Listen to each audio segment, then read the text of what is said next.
Hey everybody, what's up and welcome back to today's video guys. And today guys, I'm going to go and be showing you how to link PayPal to your WooCommerce store.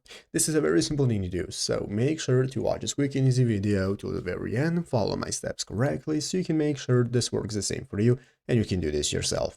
But yeah guys, let's get straight into it. So the first thing you want to do is to go ahead and open up the official WordPress website right here at wordpress.com if you're not already, and after opening it up, you'll be greeted by this main page right here, where in the upper right corner you can get started logging into your account. So if you have not already, go ahead and log into your account, and after logging in successfully, you'll be greeted by this home page. So here we can find all the sections we can access, such as home, statistics, upgrades, and so on, and now we can get started. So what we can do is find the WooCommerce option right here, the left side screen. That's going to enable us to go ahead and set up a new store if you don't already have one, and if you have one, you can just go ahead and get started managing it, editing it, and so on. So what we're looking for guys is right here at the left side of the screen. You want to find the plugins section. By clicking the plugin section right here guys, it's going to open up this plugins marketplace, and in this plugins marketplace we can find all the plugins that we can use for our WordPress website. And what you want to do is use the search bar right here at the top of the screen, and you want to search for PayPal. So by searching for PayPal, it's going to enable you to find this plugin right here that we want to use, called WooCommerce PayPal Payments, and this is the plugin we want to use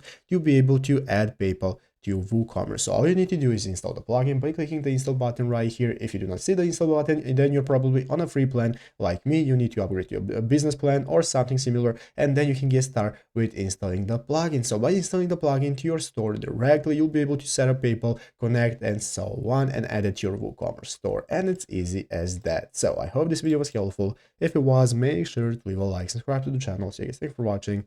Take care and bye.